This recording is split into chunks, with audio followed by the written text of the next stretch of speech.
परीक्षा में हो रही गड़बड़ियों को लेकर दिल्ली के रामलीला मैदान में हजारों की संख्या में शिक्षक और अभ्यर्थी प्रदर्शन कर रहे हैं। और इस प्रदर्शन में पूरे देश भर के अभ्यर्थी शामिल हुए हैं। प्रदर्शन कर रहे अभ्यर्थियों और शिक्षकों का कहना है कि एसएससी की परीक्षा में लगातार गड़बड़ियां हो रही हैं और हाल ही में जारी हुई स्टेनो परीक्षा में भी गड़बड़ी है और इसी तरह से सिलेक्शन पोस्ट के पहले पेपर में भी समस्या हुई थी। अभ्यर्थियों का यह भी आरोप है कि परीक्षा कराने वाली एजेंसी ही धांधली कर रही है और उनकी मांग है कि जब तक समस्याओं का समाधान नहीं होता आंदोलन चलता रहेगा।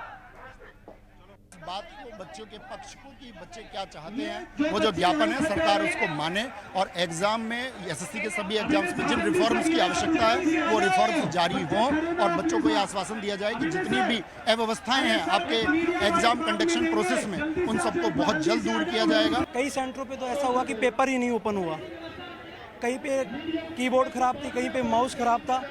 उन चीज़ों को देखते हुए हाल ही में जो सीजीएल का एग्जाम आ रहा है उसमें भी ऐसी गड़बड़े ना हो, इसी के कारण यहाँ पे सब एकत्रित हुए हैं। एसएससी के चेयरमैन सर बोलते हैं कि आप जाके पेपर दे सकते हैं, हमने भी ऐसे किया है, तो अब समय बदल गया है, हम किस तरह से जाके पेपर देंगे। इस तरह से इन्होंने पहले टीसीएस सेंटर पेपर कंडक्ट करवाती थी, एडीकोटी ने सेंटर ले लिया है और किस तरह से उल्टे सीधे क्वेश्चन पूछ रहे हैं। अभी हनी सिंह के गाने हमसे पूछ रहे हैं कि हनी सिंह ने कौन सा सॉन्ग ऐसा गाया था, आप ये बताइए कि किस गाने की लाइन है। आप एसएससी के थ्रू इनकम टैक्स में भेज रहे हो, एक्साइज में भेज रहे हो, अलग अलग देश की रेपुटेशन पोस्ट पे भेज रहे हो, इस तरह से क्वेश्चन आप एसएससी के स्टूडेंट से पूछ रहे हो।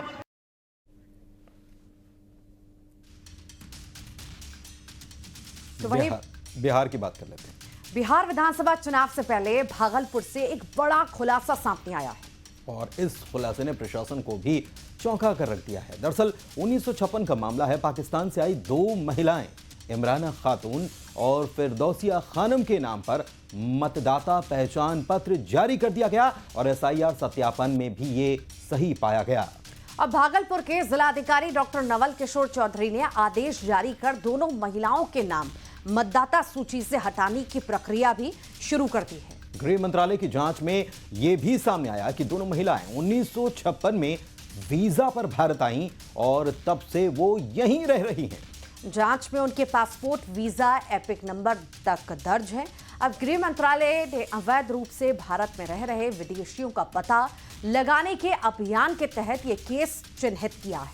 ये दोनों महिलाएं भागलपुर के इशाक चक थाना क्षेत्र के भीखनपुर टैंक लेन में रहती हैं। मामला उजागर होने के बाद बीएलओ को इनके नाम हटाने का आदेश मिला है। देखिए,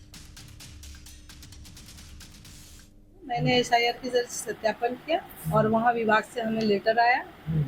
वो लेटर के जरिए ही मैंने सत्यापन किया तो देखा कि ये और विभाग के जरिए ही हमको वो पासपोर्ट वीज़ा नंबर आया, उसके ही जरिए उसके नाम हमको हटाने की अनुशंसा के लिए मैं गई, देखी और वो नाम हटाने के लिए मैंने विभाग का आदेश था, ऑर्डर था, मैंने उसका उल्लंघन नहीं किया। उन्हीं के आधार से मैंने 7 नंबर फॉर्म भर के उनकी नाम हटाने। 1956 का ये है। हाँ जी, 1956 में पासपोर्ट बना और 58 का वीजा हो लगा।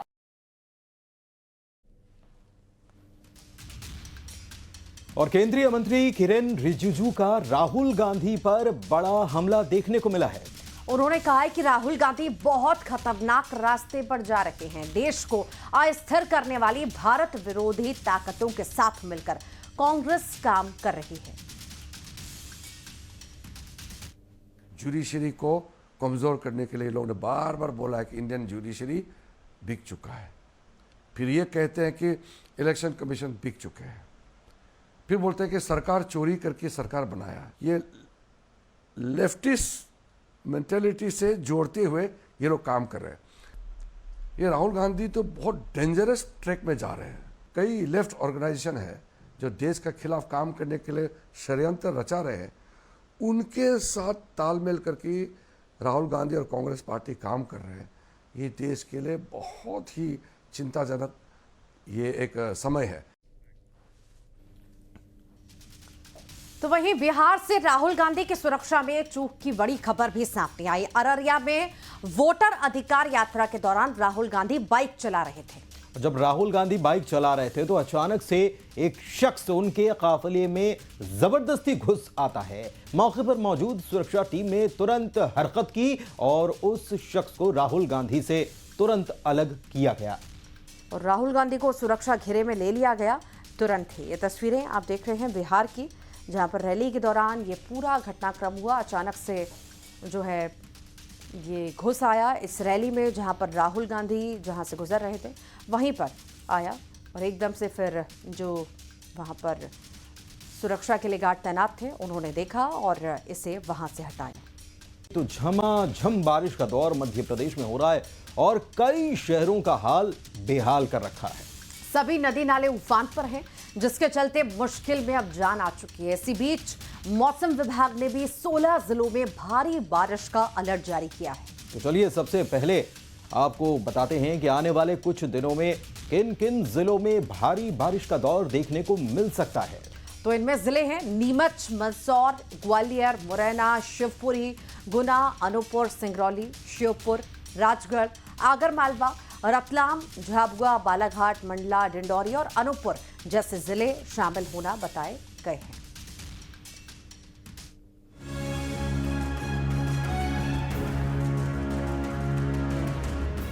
मध्य प्रदेश के कई जिलों में मौसम बिगड़ने वाला है। मानसून के फिर से रफ्तार पकड़ने से कई जिलों में लगातार तो कहीं कहीं पर रुक रुक कर बारिश का दौर जारी है।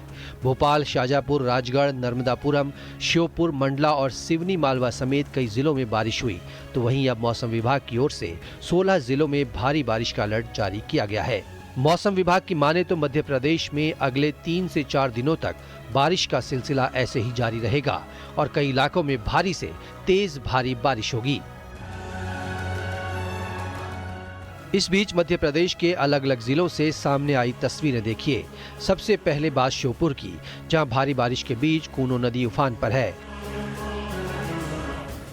इस बीच नदी पर बना पुल भी टूट गया, जिसके कारण दिमरछा गांव का संपर्क टूट गया। इस बीच कई लोगों का रेस्क्यू किया गया।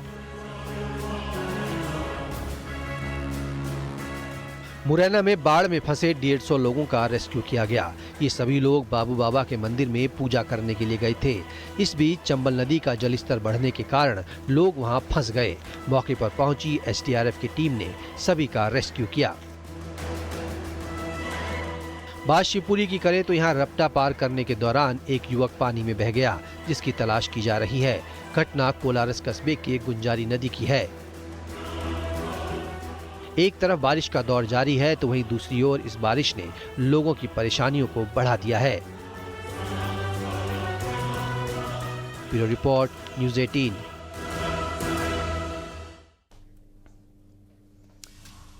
और इधर हिमाचल प्रदेश के चंबा में मूसलाधार बारिश से हालात बिगड़ चुके हैं और वहां पर तो सड़क पर ही सैलाब आ गया और उसकी तस्वीरें जरा आप देख लीजिए। चंबा की तस्वीरें भी हैं। इसके अलावा उत्तराखंड के चमोली में भी थराली में बादल फटने से भारी तबाही हुई है।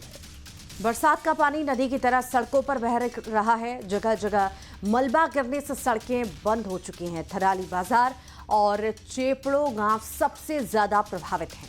लेकिन केवल हिमाचल या उत्तराखंड की बात ही नहीं है। जम्मू कश्मीर के कठुआ जिले में भी लगातार भारी बारिश ने हालात को बिगाड़ कर रखा हुआ है। सराखंड में आई बाढ़ से जम्मू पठानकोट नेशनल हाईवे पर लोगेट मोड़ के पास बना हुआ पुल जो है उसको भारी नुकसान हुआ है और पुल के नीचे प्रोटेक्शन दीवार भी इससे बह गई है। और वहीं राजस्थान और गुजरात में भी यही हालात हैं। आसमानी आफत के कारण लोग परेशान हो चुके हैं।